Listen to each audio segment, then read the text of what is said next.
pense que problème communication dong la maintenant nag tubaab yi di wax à toute chose malheur est bon parce que dina permettre clarifier yenn affaires yi benn dégg ngeen affaire milliard bi bruit bi circulé woon que président de la république dafa jox benn milliard SODAV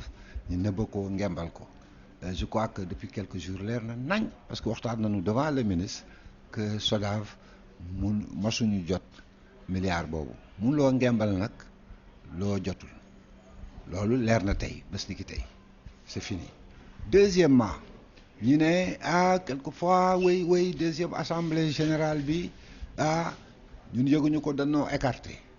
alors que SODAV bind na wax na depuis daaw que tous les derniers jeudis du mois de juin am na assemblée générale loolu leer na defe naa kooku c'est la dernière fois ñu koy wax am na ñu bari ñu ko yëg parce que y avait 1000 personnes ci assemblée générale bi ministre bi tamit fekkee na ko seede na ko man fekkee naa ko 1000 personnes am na tamit ñu ko yëgul mais SODAV dina góorgóorlu pour ñëpp mun ko yëg parce que SODAV defe naa amul intérêt néewal dooleem dafa am intérêt wone dooleem montré na que beaucoup d'artistes ñoo inscrits pour ñoom tamit suñu bëggee dara ci affaire droit d'auteur xam nga dafa jafe ñi teel ko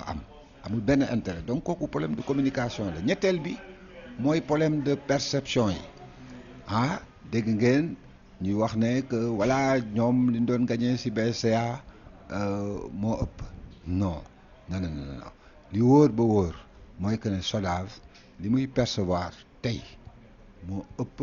li BCA doon percevoir li muy séddale moo ëpp parmi ñoom leeral nañ ko ci kanamu ministre yi papier à l'appui ñu nangu ko certains gagnent 5 fois plus que li ñu doon gagné voilà am na sax ay artistes yoo xam ne nekkuñu Dakar yuy gagné ba mun naa wax chiffre bi parce que joxe nañu exemple boobu ci kanamu ministre bi bëgguma wax tur yi 11 millions de droits d'auteur am na ay artistes yu nekk côté Touba di woy religieux yi di gagné ba 20 millions lu ko waral c'est que comme musique bi dafa changé dafa jóge ci analogique dem ci numérique yi artistes murit yooyu da nekk ci dalal toon yi ñëpp xam nañ ko voilà artistes su tijaan yi da nekk ci dalal toon yi Sénégal yëpp xam nañ ko mais ça rapporte beaucoup d'argent te SODAV dafa am contrat ak Sonatel su leen Sonatel loolu moo waral alors que am na artistes yu nekk ci taax yi comprendre ñu suivre ñu basculement au numérique bi nekk ñu ci plateforme numérique yi à part nga uploader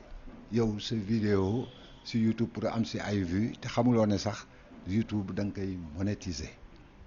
am na noo koy gérer individuellement monétiser ko am na ñoo koy gérer collectivement donc dafa am aussi déficit de formation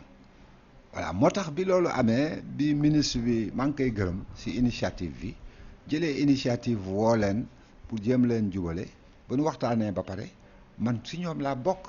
parce que artiste laa aussi ma jël te ñoom ñëpp samay xarit lañu ma jël sama tànk dem seet su ku nekk këram waxtaan ne kër gi ñoo ko bokk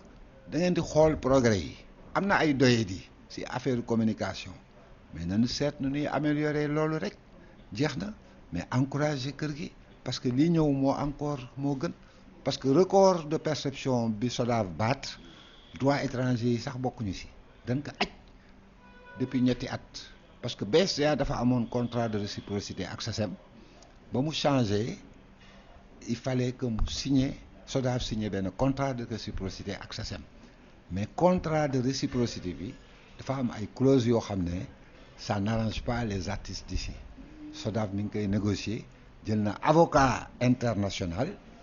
un cabinet très connu mu ngi siy négocier suñu d'accord ak SACEM def accord de réciprocité bu bees xaalis boobu réerul dafa nekk en suspens su ñëwee ñoom dañ koy jot rappel droit voisin yi ñëwagul ñu ngi koy taxawal copie privée ñëwagul xaalisu copie privée te xaalisu copie privée rémunération pour copie privée